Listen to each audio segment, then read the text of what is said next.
안녕하세요. 저는 유치원을 다니고 있는 아들을 혼자 키우고 있는 30대 여자입니다. 제 삶에 이혼은 없을 거라 확신한 만큼 결혼 생활 내내 남편을 믿고 의지했었는데요. 이런 저의 믿음과 확신이 무너지는 건 정말 한순간이더군요. 저는 남편의 외도 사실을 다름 아닌 돌이 갓 지났던 아들 덕분에 알게 되었는데요. 경악스러웠던 저의 이혼 이야기 한번 들어보실래요? 저와 남편은 결혼한 지 3년이 지나가던 부부였어요. 남편은 자세하게 밝힐 순 없으나 어쨌든 공무원이었고 전 평범한 회사원이었어요. 결혼 2년이 지나가던 시기에 임신 사실을 알게 되었고 무사히 출산을 해 눈에 넣어도 아프지 않은 아들을 품에 안게 되었어요. 문제는 육아휴직이었어요. 저희 회사에도 물론 육아휴직이란 제도가 있긴 했지만 아무래도 눈치가 보이는 상황이었고 그에 비해 남편은 육아휴직에 대해 너그러운 편이었죠. 그래서 휴직이 곤란한 저를 대신해 남편이 육아휴직을 쓰고 집에서 아들을 보살피기로 했고 전 그런 남편 덕에 회사에 눈치 보지 않고 몸만 회복하고 출근을 하게 되었던 것이었어요. 시댁에서는 이런 상황을 달갑게 여기진 않았는데 우리 가족을 보면 늘 기분 나쁜 말을 하곤 했죠. 남편이 사표를 낸 것도 아니고 그저 육아휴직을 냈을 뿐인데 꼭 저를 위해 회사를 아예 그만둬버린 것처럼 말이죠. 예로부터 남자는 나가서 일을 해야 어깨를 펴고 사는 법인데 무슨 여자가 돈을 벌겠다고 저 유난을 부리는지. 자고로 여자는 집에서 살림이나 해야지 밖으로 나돌면 안 되거늘. 에이, 어머님, 요즘 집에서 그냥 쉬는 여자가 몇이나 된다고요. 요즘엔 다들 결혼하고 아기 낳아도 일 다니고 해요. 넌 내 아들 집에 들여앉히고 일 다니니까 내가 이런 말을 하는 거 아니니? 조선천지 어디에 남자가 애 본다고 집에서 있고 아녀자가 밖으로 나돌면서 돈을 번단 말이냐? 어머님, 아범이 아예 사표를 쓴 것도 아니고 육아휴직을 쓴 거라고요. 언제든 복직하고 싶으면 하면 된다고요. 그러니까 그렇게 나쁘게만 보지 마시고 이해 좀 해주세요. 어머님 저 볼 때마다 매번 그렇게 말하니까 저도 어머님 뵐 때마다 마음이 불편하다고요. 네 마음 편해지라고 나는 할 말도 하면 안 되니? 하여튼 이래서 안 되는 거다. 사회생활 좀 한다고 하늘 같은 시어머니한테 말대꾸나 해대고 말이야. 아무리 좋게 설명을 해도 끝은 매번 저 모양이니 더는 말을 섞고 싶지도 않아지더군요. 말이야 바른 말이라고 저라고 아직 엄마 손길이 필요한 아기를 두고 출근을 해야 하는 상황이 마냥 편한 상황은 아니잖아요. 물론 밖에서 사람을 만나는 저와는 달리 온종일 아기와 씨름하는 남편도 힘들겠지만 저 역시 몸도 편치 않은 상황에서 일하랴 집에 와서 살림하랴 보통 힘든 것이 아닌 상황이었죠. 하지만 남편이 절 위해 육아휴직까지 쓴 만큼 저 역시 그런 남편을 위해 최대한 힘든 티를 내지 않고 퇴근하고 나선 남편을 쉬게 하려 노력했는데 저딴 말이나 들으니 기분이 좋지만은 않은 상황이었죠. 거기에다 제 기분을 가장 상하게 했던 말은 다름 아닌 이 말이었어요. 여자는 밖으로 돌리면 사고치게 돼 있다고. 어디 가서 애 뭔 짓이나 하고 다니고 있는지 누가 알겠어? 남자, 외간 남자 말이다. 시모는 이미 제가 회사를 다니며 외도나 저지르고 다니는 여자 취급을 해댔고 저는 정말 제 몸에 카메라라도 달아서 제 치열한 하루를 보여주고 싶은 심정이었죠. 남편은 시댁에서 이런 말이 나올 때마다 이런 말을 하곤 했어요. 우리 부모님이 옛날 분들이라서 그래. 특히 엄마 사고방식이 조금 고지식해서 아마 그런 식으로 말씀하시는 걸 거야. 당신이 나가서 정말 그런 짓을 한다고 생각하는 게 아니라 그냥 말만 저렇게 하시는 것뿐이야. 멀쩡한 아들이 집에서 아기 보고 있다는 사실이 속상하셔서 하는 말이지 뭐. 그러니까 당신 너무 속상해하지 마. 마음에 담아두지도 말고 말이야. 제 마음을 달래주려고 하는 말인 걸 알면서도 계속해서 반복되는 말과 상황 앞에서 남편의 위로 섞인 변명을 들리지 않았고 저는 점점 마음이 상해갔어요. 그러던 어느 날 아들이 열감기에 걸려 고열이 나게 되었고 이 소식을 전해 들은 시모가 저에게 전화를 걸어 모든 것을 제 탓으로 돌리며 화를 내기 시작하더군요. 이래서 애는 엄마가 키워야 한다는 거야. 애 엄마라는 게 애는 뒷전이고 밖으로 나다닌다고 바쁘니 애가 감기나 걸리지. 가뜩이나 아픈 아들을 두고 출근하는 것이 마음도 편치 않고 아들과 남편에 대한 미안한 마음 때문에 눈물을 쏟아내고 싶은 심정인데 퇴근하고 집에 돌아오자마자 저딴 소리나 듣고 있으니 그야말로 폭발을 해버리고 말았어요. 어머님은 제 아들이 눈이 간지러워서 눈만 깜빡거려도 제 탓을 하실 건가요? 애들이 크다 보면 아프기도 하고 감기에 걸리면 열도 날 수 있는 일인데 그건 애가 크는 과정인 거지 누가 잘못하고 누가 틀려서 그런 일이 일어난 게 아니잖아요. 자연스럽고 당연한 일인데 왜 그걸 제 탓으로만 돌리세요? 저도요, 회사 다니고 싶어서 다니는 거 아니고요. 회사 다니고 싶은 남편 끌어다 앉힌 것도 아니라고요.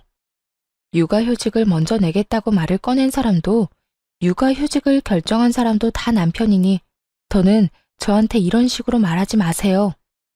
너 이때까지 이렇게 할 말이 많은데 어떻게 참고 살았니?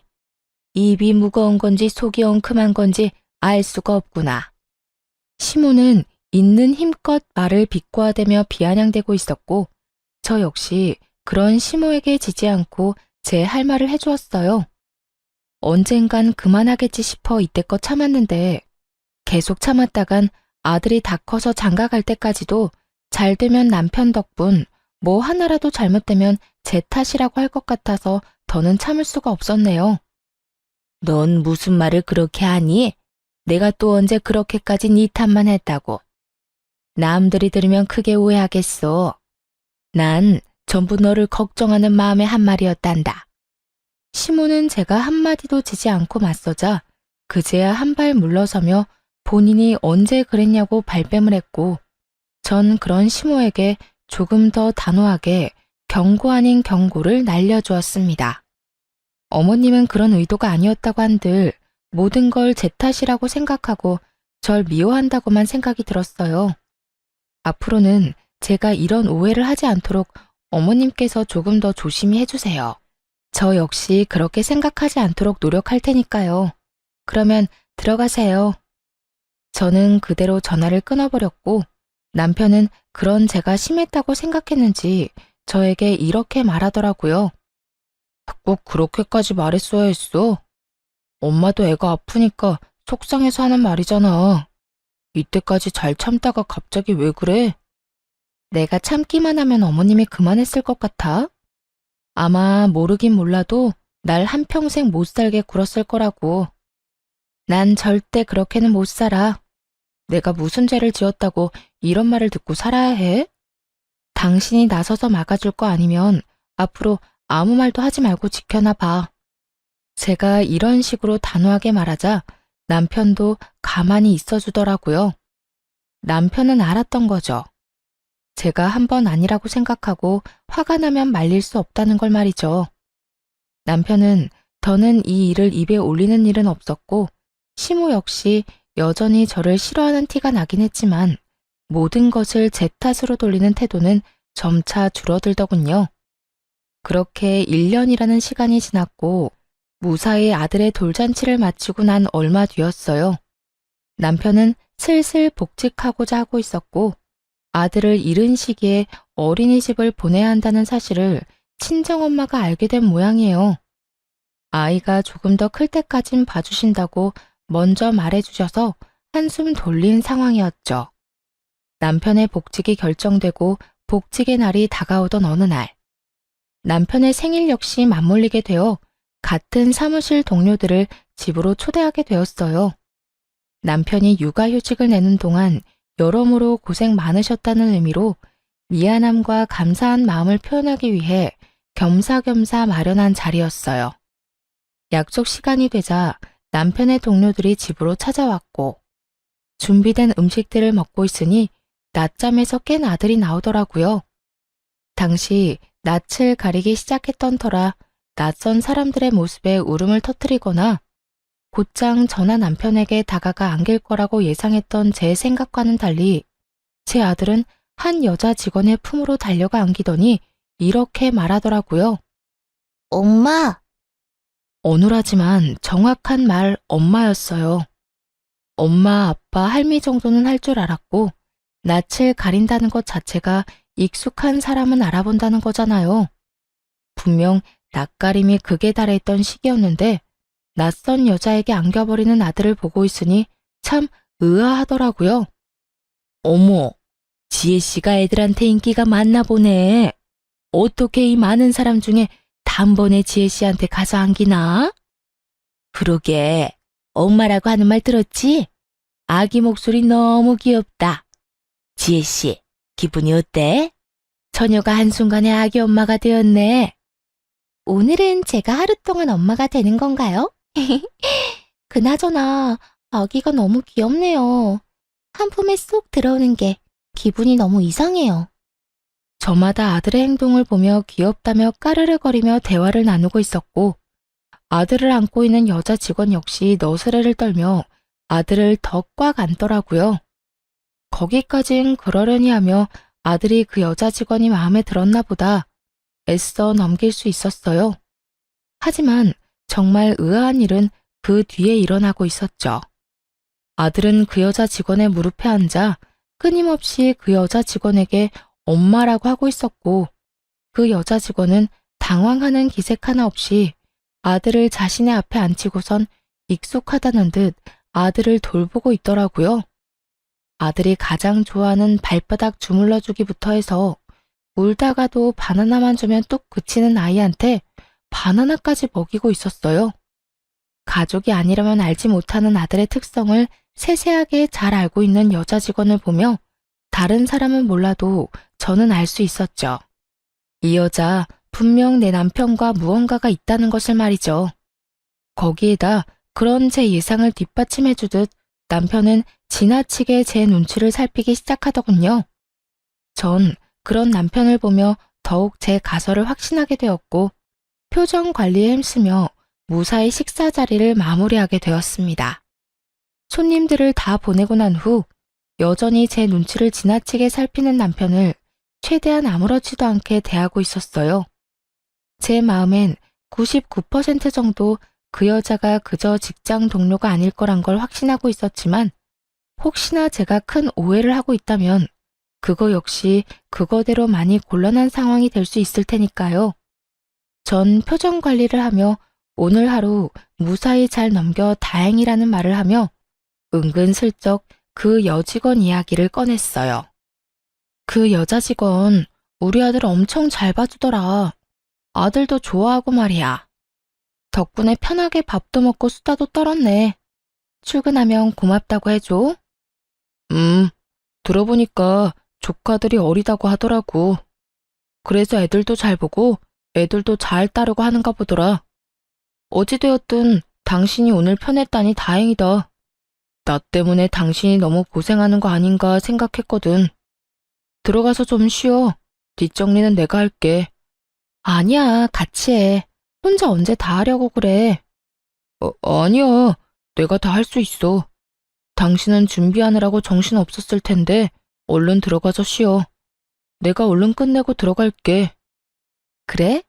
그러면 수고해. 남편은 묻지도 않은 직원의 가족관계까지 설명하며 저를 방으로 밀어넣으려 하더군요. 결국 남편에게 뒷정리를 맡기고 안방으로 들어와 버렸습니다. 아무리 좋게 생각해 보려고 해도 의심스러운 정황에 한참을 고민하던 저는 아기가 태어나기 전 충동적으로 구매했던 홈 CCTV 2개를 꺼내들게 되었죠. 무선으로 몰래 숨기기 좋아 보였거든요. 하나는 남편이 거실을 치우는 사이 아기 수납장 맨 위 인형들 사이에 숨겼고 하나는 남편이 자는 사이 거실에 있는 수납장 안에 숨겨두었죠. 아예 신경을 쓰지 않고 보면 아무도 눈치채지 못할 정도로 몇 번이고 확인했고 그렇게 아무 일도 아무것도 모르는 척 일상생활을 잘하고 지냈죠. 어느덧 남편의 복직 일주일 전으로 다가왔지만 그때까진 아무리 CCTV를 살펴봐도 그 어떠한 의심스러운 장면이 없더라고요. 의심스럽기는커녕 아들을 보느라 고생인 남편을 보는데 안쓰러운 마음마저 들었어요. 남편은 긴 시간 외출하는 일이 거의 없었고 해봤자 아이와 함께 잠시 단지 내에 산책하러 간다거나 아이와 외출 시간이 길다 싶으면 함께 장을 봐서 오는 듯 양손 가득 먹거리를 사들고 들어오더라고요. 그런 남편의 생활을 지켜보고 있자니 괜한 사람을 오해한 것 같아 죄책감마저 느껴지더라고요. 그런 생각이 드니 이 모든 것이 무슨 짓인가 하는 생각이 들며 집에 숨겨왔던 CCTV를 치워야겠다고 마음먹은 어느 날이었어요. 그날은 의도치 않은 야근이 생겨 저녁 10시가 넘어가도록 퇴근을 못하던 날이었어요. 남편에겐 야근 때문에 많이 늦을 것 같다고 말해놓고 아이가 잘 있는지 틈틈이 휴대폰으로 챙겨보고 있었죠. 그런데 그날따라 남편의 행동이 수상하더라고요. 평소엔 편한 차림으로 집에서 지내던 사람인데 그날따라 옷을 신경 쓴다 싶더니 이곳저곳 다니며 탈취제를 뿌리질 않나. 또 심지어는 손도 대지 않던 화장실 청소까지 하기 시작하더군요. 이불을 터는 모습이 보이기도 했고요. 정말 이상하다는 생각이 들던 그때 저녁 7시쯤 집에 누군가 찾아온 듯 했고 그 누군가는 저의 예상대로 그 여자였어요. 두 사람은 제가 없는 제 집에서 마치 신혼부부라도 되는 양 행복한 시간을 보내기 시작하더라고요. 그러면서 나누는 두 사람의 대화에 손이 벌벌 떨리더군요. 자기야, 왜 이렇게 오랜만에 왔어? 아이고, 혹시 모르잖아. 일도 바쁘기도 했고 그날 주원이가 나한테 엄마라고 하면서 내 무릎에 앉는데 내가 태어난 척했지만 정말 깜짝 놀랐다니까. 자기 부인은 아무 말도 안 했어? 내가 말했잖아. 그 여자 눈치가 진짜 없다고. 그날도 무사히 잘 넘겼다고. 자기 덕분에 밥 편하게 먹었다고 오히려 고마워하더라니까. 그나저나 나도 깜짝 놀랐지 뭐야. 엄마라고 하라고 시키긴 했지만 집사람 앞에서도 자기한테 엄마라고 할 줄은 전혀 몰랐잖아. 남편은 아들의 머리카락을 쓰다듬으며 상간녀를 보고 웃고 있었고 상간녀 역시 남편과 눈을 마주하며 웃는가 싶더니 아들을 끌어안고 경악스러운 말을 하기 시작했어요. 그러니까 우리 주원이가 참 똑똑하다니까. 주원아, 엄마 해봐. 엄마. 그래 주원아. 지금부터 익혀둬. 네 엄마가 될 수도 있으니까 말이야. 남편과 상간녀는 제 아들을 붙잡고 엄마라고 말하라며 시키고 있었고 아직 아무것도 모르는 아들은 그저 맑게 웃고 있더라고요. 그 모습을 보는데 정말 눈이 돌아버릴 것만 같은 기분이었어요. 그게 끝이 아니에요. 상간녀는 옷방으로 들어가 편한 옷까지 갈아입고 나와선 집 주인인 척 행세를 하는데 정말 집으로 당장 뛰어가고 싶은 심정이었어요. 그 모든 장면을 보는데 왜 제 아들이 상간녀에게 엄마라고 부르며 살갑게 굴었는지 알 것만 같더라고요.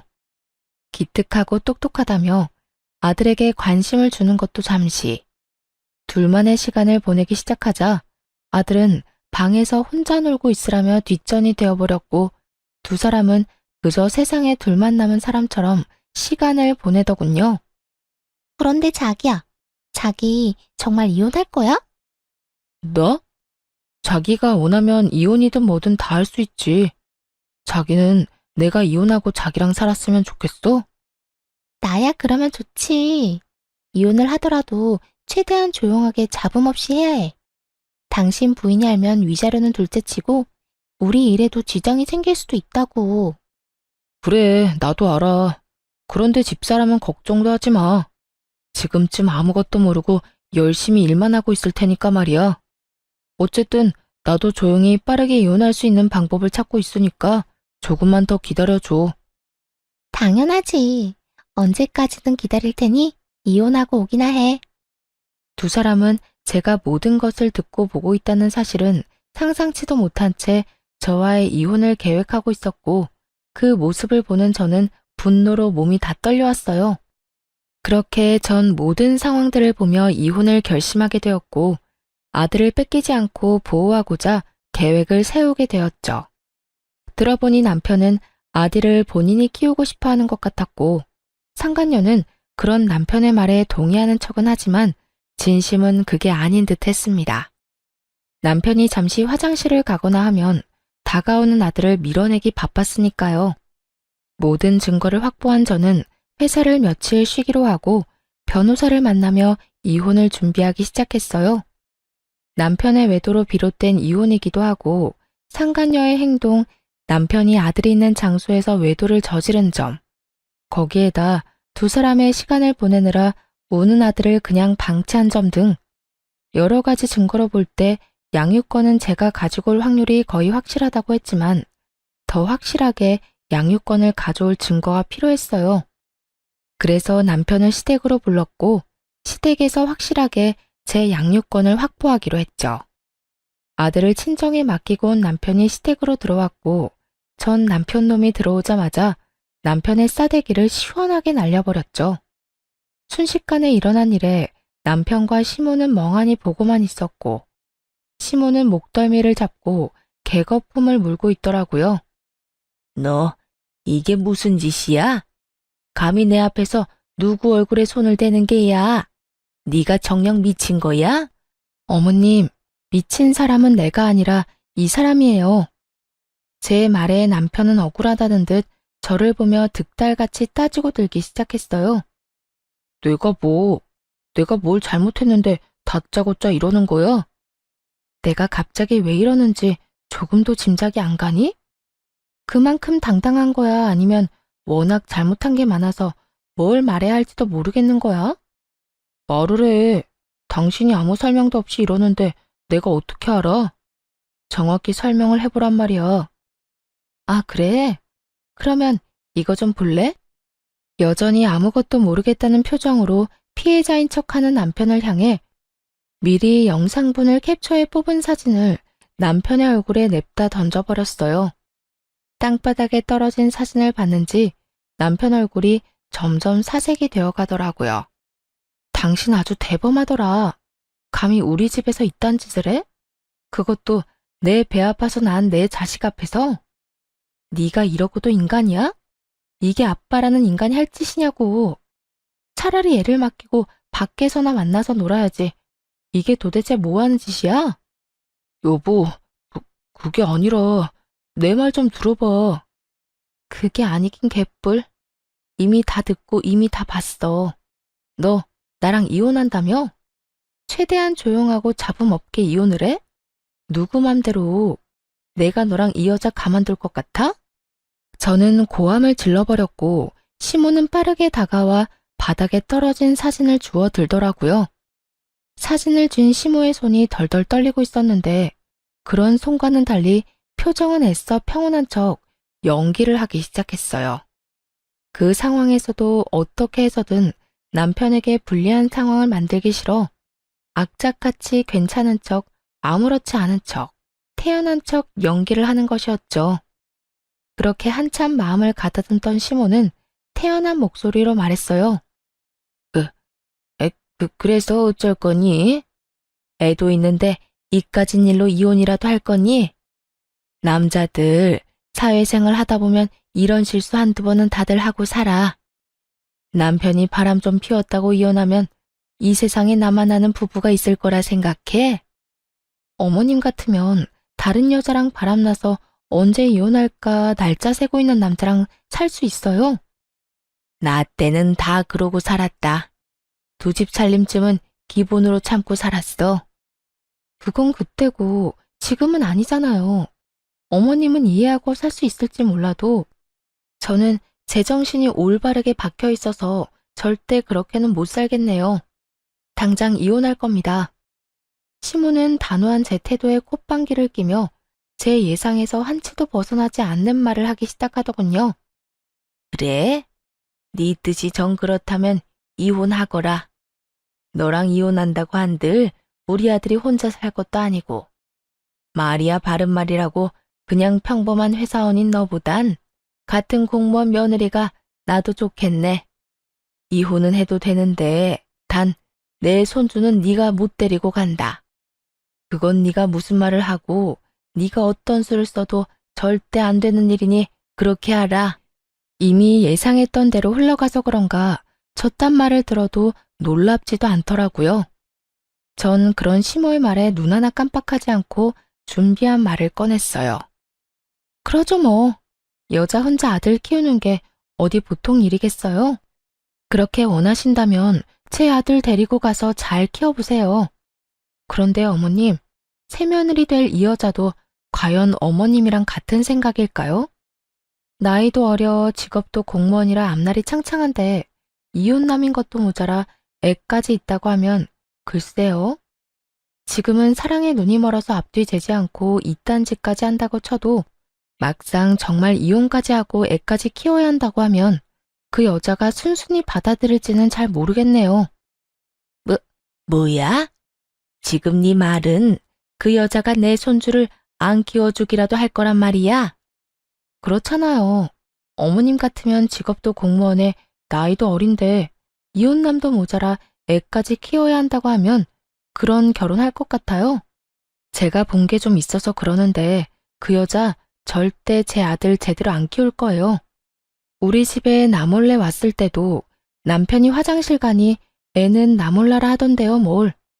이렇게 바득바득 우겨서 데려간 아들 다른 데는 맡기지는 못할 거고 그렇다고 해서 어머님이 이제 걷기 시작한 애를 도맡아 키울 수는 없을 텐데 그래도 손주가 아까워서 저에게 못 주겠다고 하면 하는 수 없죠. 제가 포기할게요. 시모는 제 말을 가만히 듣고 있더니 일리가 있다 싶었는지 순식간에 말을 뒤집더군요. 아, 아니다. 모름지기 애는 엄마가 키워야 하는 게야. 나야 물론 내 새끼 곁에 두고 보면 좋겠지만 어디 내 생각만 할 수 있니? 우리 손주를 위해서 이 할미가 포기할 건 포기해야지 뭐. 시모의 말에 남편이 나서 그럴 순 없다고 했지만 그 역시도 아들 혼삭기를 막을까 걱정됐던 시모가 득달같이 반박하고 나서주더군요. 그래도 애를 어떻게 보내? 난 내 아들이랑 같이 살 거야. 내 아들이랑 떨어져 살기 싫다고. 이 녀석아, 조용하지 못해? 애야 한 번씩 보면 되지만 넌 이혼해서 혼자 어떻게 살 거야? 한평생 외롭게 살 거야? 그건 걱정하지 마. 지혜가 우리 아들 자기 자식처럼 키워준다고 했다고. 그걸 다 믿어? 지금이야 너한테 눈이 멀어서 애가 어려도 뭐든 다 하겠다고 말하겠지만 막상 너 이혼하고 네가 아쉬운 처지 돼봐라. 그때도 네 말처럼 애 키운다고 말이 나올지. 그리고 너희 살면서 애라도 생기면 어떻게 할 거야? 여자는 제 배 아파 낳은 자식한테 손길 눈길 한 번씩은 더 가게 되는 법이야. 설마 우리 지혜 그런 여자 아니라고. 그런 여자라서 그렇게 행동하는 게 아니라 그런 상황이니 그렇게 행동할 수밖에 없다는 걸 왜 몰라 이 녀석아. 괜히 애 때문에 상황 시끄럽게 만들지 말고 그냥 넌 홀가분하게 애 주고 와서 깨끗하게 새 출발해. 시모의 반박 불가한 말에 남편은 어느새 수긍하며 고개를 끄덕이고 있었고 전 마음속으로 쾌재를 불렀습니다. 만약 그럼에도 시모와 남편이 양육권을 가지려 우겨대면 읊어주려고 미리 작성해왔던 변호사님의 자문도 주머니 속에 있었거든요. 뭐 귀찮은 일은 덜었던 것이었죠. 그래, 그러면 우리 아들 양육권은 당신이 가져. 그 대신 우리 아들 잘 키워야 한다. 정말 잘 키워야 해?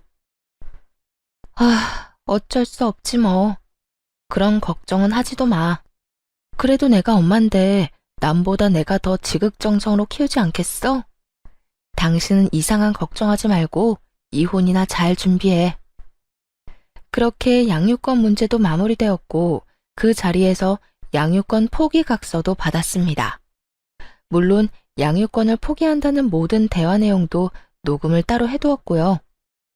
양육권을 확보하게 된 저는 이혼 절차에 박차를 가했고 소장이 다 작성되던 그날 바로 이혼 서류와 상간녀 소장을 가지고 직접 남편과 상간녀가 일하는 사무실로 찾아갔습니다. 그날은 남편의 복직 첫날이었기에 여러모로 기념스러운 날이 되려고 그날로 정했던 것이었죠. 아침 일찍 사무실로 찾아가니 때마침 사람들이 다 모여 남편의 복직을 환영하고 있더라고요. 이혼도 코앞으로 다가왔겠다. 회사 복직도 했겠다. 입이 찢어질 듯 웃고 있던 남편과 상간녀는 저를 보자마자 얼굴이 새파랗게 질려가더군요. 당신 여기까지 무슨 일이야? 무슨 일은 직접 줄 게 있어서 이렇게 왔지. 이렇게 말한 저는 손에 들린 서류 봉투를 흔들었고 남편은 어떤 것임을 짐작했는지 저를 끌고 나가려고 안간 힘을 쓰더라고요. 이렇게 쉽게 끌려나가려고 그 아침 대바람부터 찾아온 것이 아니었잖아요. 전 초인적인 힘을 발휘해 남편을 뿌리치곤 남편의 얼굴엔 이혼 서류를, 상간녀의 손엔 상간녀 소장을 쥐어줬어요. 이건 당신 거고 이건 그쪽 거. 보면 알겠지만 당신한테 준 건 이혼 서류고 그쪽한테 준 건 상간녀 소장이야. 제 입에서 상간녀라는 단어가 나오자 사무실엔 정적이 흐르고 모두가 놀란 토끼 눈을 하며 남편과 상간녀를 번갈아 보더군요. 상간녀는 이런 와중에도 발뺌하기 바쁘더라고요. 이걸 왜 날 줘요? 사람 착각한 것 같은데 저 이런 거 받을 이유가 없다고요. 받을 이유가 없어? 그럼 내가 받을 이유를 여기서 한번 읊어줄까? 너 나 회사 출근하면 우리 집에 들락날락했던 거 내가 모를 줄 알아? 내 남편한테 이야기 못 들었니? 내가 다 알았다는 거. 아니면 이야기는 다 들었지만 내가 이렇게까지 나올 줄은 몰랐던 거야?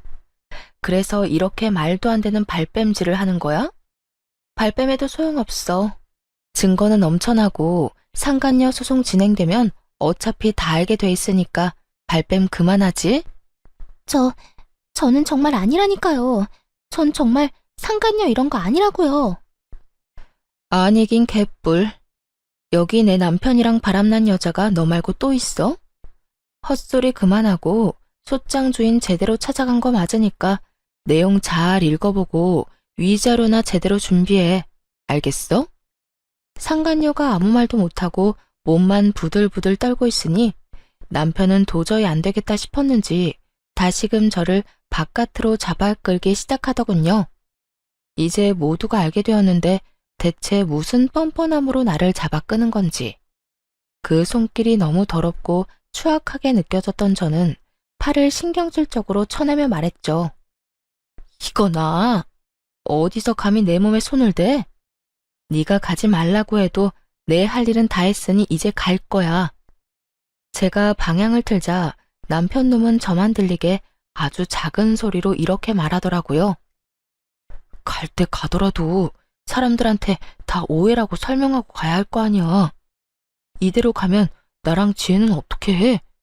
당신 때문에 일 그만두게 되면 당신이 책임질 거야? 어쩌면 인간이 이렇게나 뻔뻔할 수가 있는지 그 순간 멍하더라고요. 어쩌다가 인간이 이렇게까지 변했나 싶기도 하고요. 어이없다는 듯 남편을 쳐다보다 큰 소리로 고함을 치고 사무실을 나와버렸습니다. 야, 뭐? 오해? 너랑 저 여자 바람 피운 증거가 차고도 넘치는데 오해는 무슨 오해야. 그리고 너희가 불륜 저질러서 일 못하게 된 걸 왜 나한테 책임을 지래? 정신 차려. 내 인생 망친 너희들이 나한테 어떻게 해줘야 하지. 너희한테 내가 해줄 건 복수 말곤 없다 이거야. 할 일을 무사히 마친 저는 집으로 돌아와 버렸고 그 후 본격적인 이혼이 진행되었어요. 저는 두 사람 모두에게 위자료를 받게 되었고 양육권 재산 분할까지 제가 원하는 대로 이혼을 마쳤죠. 전 남편과 상간녀는 불륜 사이가 기정사실화되었고 당연히 내부 징계를 통해 힘들게 공부해서 된 공무원이란 직업을 그만두게 되었죠. 그렇게 직업만큼은 지키고 싶어 하더니 제 계획대로 다 이루어져서 얼마나 기뻤는지 모릅니다. 재판을 통해 이혼이 확정되는 날 전남편과 상간녀가 백수 신세가 되었단 걸 알았는지 시모에게 전화가 와 온갖 악담을 퍼부어대더군요. 네가 그러고도 사람이야? 그냥 조용히 이혼이나 하면 되지. 거길 왜 찾아가서 우리 귀한 애들 백수로 만들고 난리야? 너 어떻게 책임질 거야? 우리 아들이 몇 년을 공부해서 어떻게 된 공무원인데? 네가 다 책임져. 네가 다 책임지라고. 내 진짜 개념 없는 아줌마인 건 알고 있었지만 이 정도인 줄은 몰랐네. 잘못을 했으니 그 모양 그 꼴이 된 걸 왜 나한테 책임지래요? 공무원이나 되는 양반이 불륜 저지르고 조강지쳐 버릴 생각이나 하니까 그 모양 그 꼴이 된 거라고요. 너 지금 말 다 했니? 개념이 없어? 개념은 네가 없겠지.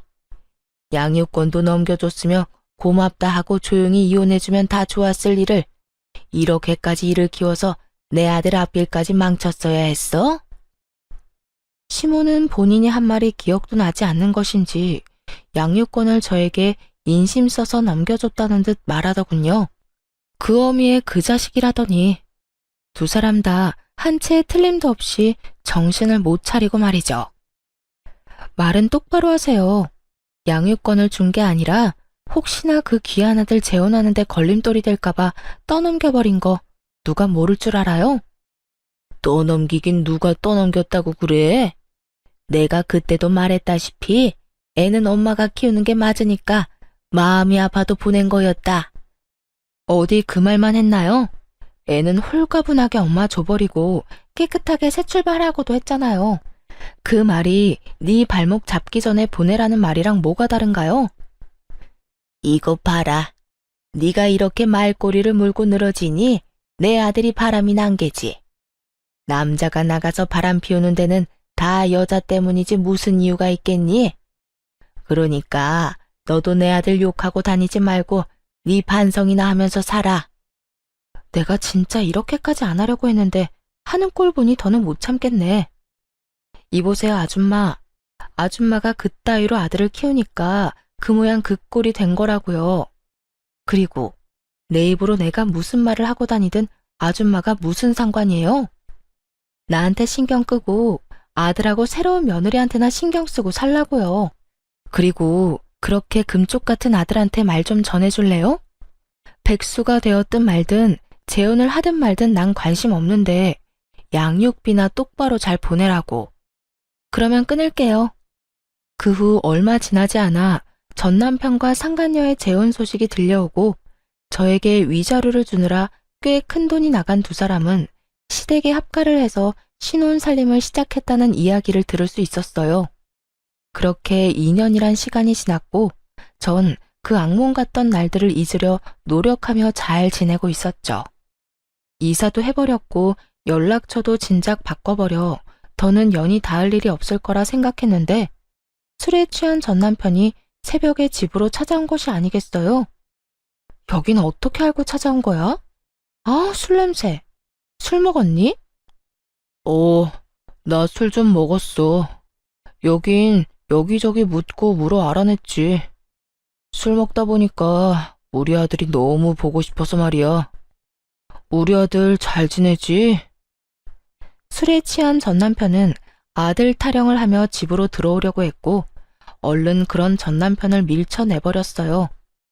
양육비는 고작 6개월 주고 잠수를 타버린 놈이 어디서 감히 아들을 입에 올리는 것인지 아직도 정신 못 차렸구나 싶더라고요.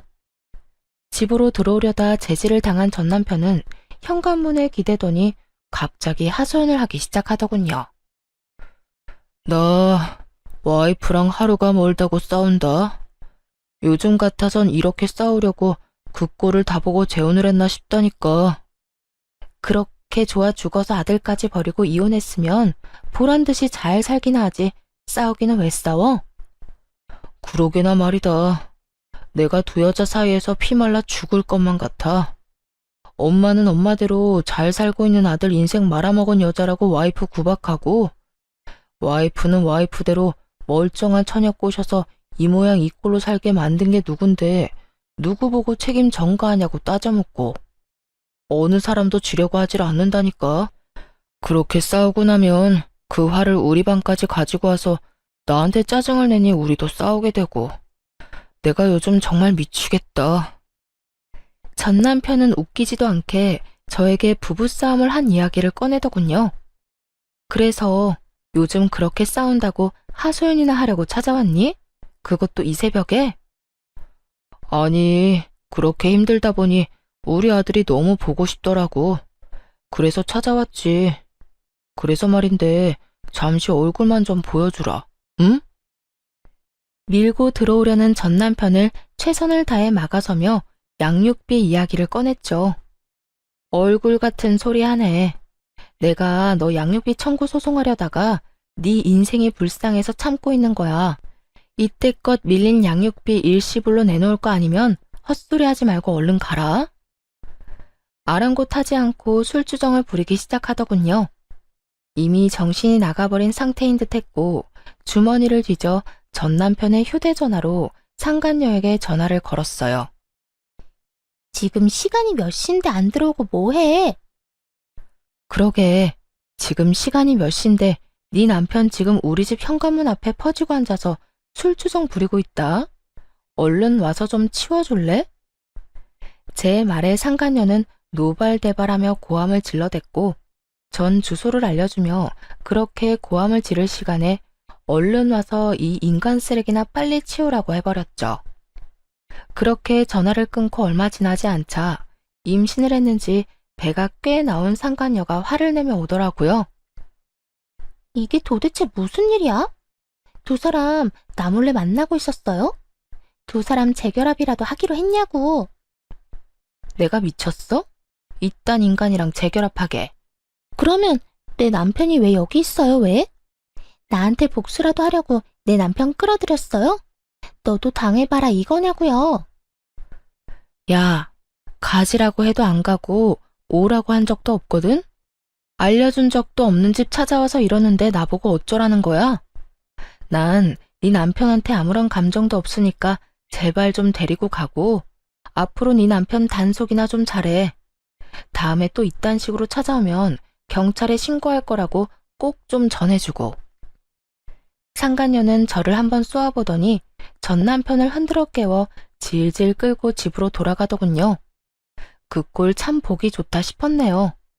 그 후 들리는 전 남편은 또 제 번호를 어떻게 알았는지 연락이 와선 친절히 그 뒷이야기를 전해주더라고요.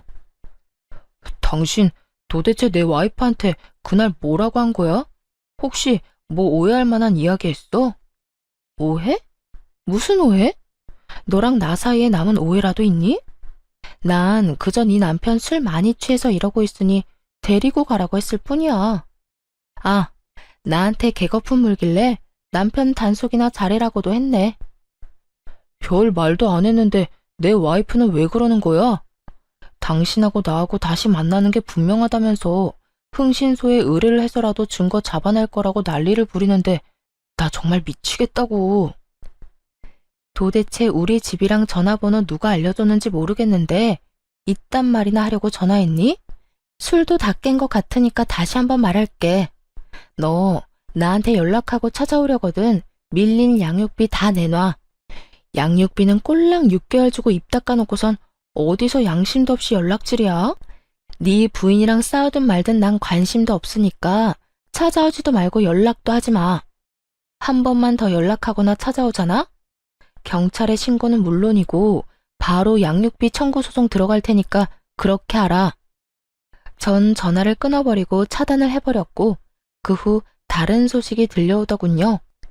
상간녀의 광기 어린 집착에 결국 전 남편도 폭발을 했는지 큰 싸움이 되어버렸고 화가 머리끝까지 난 상간녀는 전 시댁을 뒤집어 엎어버리고 짐을 싸서 나가버렸다고 하더라고요. 전 시모는 그 모습을 보곤 목덜미를 잡고 뒤로 넘어가 버렸고 세상에 다시 없을 사랑이라고 자부하던 두 사람은 이혼을 하게 되었다고 합니다. 뱃속에 아기까지 있는데도 말이죠. 그렇게 사랑해서 모든 걸 다 버리고 결혼까지 하더니 그 사랑의 결말이 겨우 가정 파탄이라니. 역시 불륜 커플에 어울리는 결말이다 싶었네요. 그러게 바람 피운 게 뭔 죄냐며 창피한 줄 모르고 나댈 때 알아봤죠. 그 후 전 잘 지내고 있습니다. 몇 년이라는 시간이 또 지났고 아이는 이제 유치원에 다니고 있어요. 그리고 또 전해드릴 좋은 소식은 제가 결혼을 앞두고 있다는 것이에요. 제가 만나는 남자는 회사 거래처 사람으로 알고 지낸 지는 오래된 사람이에요. 이혼을 하고 3년 뒤쯤엔가 우연찮은 계기로 밥을 함께 먹게 되었고 이런저런 이야기를 나누다 가까워졌죠. 처음엔 그저 친구처럼 지냈는데 어느 날 갑자기 예비 남편이 고백을 해오더라고요. 저 사실은 오래전부터 관심이 있었어요. 그게 이혼하고 난 뒤부터 말이에요. 상황이 상황인지라 천천히 다가가려고 했는데 마음이 자꾸 급해져서 안 되겠어요. 우리 지금처럼 친구같이 만나는 거 말고 좀 더 가까운 사이로 지내면 안 될까요? 이 고백을 듣는데 제 인생에는 다시 없을 거라 생각했던 설렘이 느껴지더라고요. 그래도 애까지 있는 돌싱녀에겐 너무 아까운 사람이라는 생각에 그저 안 된다고 밀어냈는데 그런 저를 끝까지 잡아주더라고요. 그렇게 저는 예비 남편의 마음을 받아주게 되었고 결혼까지 앞두고 있네요. 배려심도 깊고 무엇보다 제 아들을 친자식처럼 아끼고 사랑해주는 제 예비 남편에겐 남다른 아픔이 있는데요. 그건 바로 부모님이 일찍 돌아가셨다는 것이에요. 오랜 시간 사랑이 고팠던 제 예비 남편에게 저와 제 아들이 아낌없는 사랑을 주며 함께 잘 살아가 보려고 합니다. 어렵게 시작한 관계이고 힘들게 마음먹은 재혼인 만큼 더 신중하고 더 최선을 다해 살아보려고요. 다들 응원해 주실 거죠? 사실 아들을 데리고 이혼을 하게 될 때만 해도 제가 재혼을 할 거란 생각은 하지도 못했었어요. 하긴 예상하지 못한 이혼도 했는데 재혼은 못하란 법은 없긴 하죠. 어쨌든 이혼할 때까지만 해도 여자로서의 제 삶은 끝이 났고 오로지 엄마로서의 삶만 남았다고 생각했는데 그건 또 아니더라고요. 그렇다고 해서 이혼을 하고 난 후 아들과 살던 시절이 행복하지 않았던 건 아니었지만 새 사람이 되고 나니 그 행복은 배가 되어 돌아왔어요. 제가 이런 말을 하는 이유는 바로 저와 비슷한 상황에 계신 분들 때문인데요. 아이가 있기 때문에 한 번의 실패 때문에 등등 많은 이유로 새 출발을 생각도 하지 않는 분들이 많더라고요. 그런 분들께 말씀드리고 싶어요. 자녀분을 홀로 양육하고 있다는 건 그만큼 사랑이 넘치고 책임감이 있다는 뜻이고 이혼을 했다는 건 손가락질 받거나 욕먹을 일이 아니란 것이에요. 아무 잘못도 없는 우리가 한 발 내디뎌 행복해야 하는 건 당연한 거 아닐까요? 다들 행복하세요. 제가 응원할게요. 긴 사연 함께 해주신 분들 감사합니다.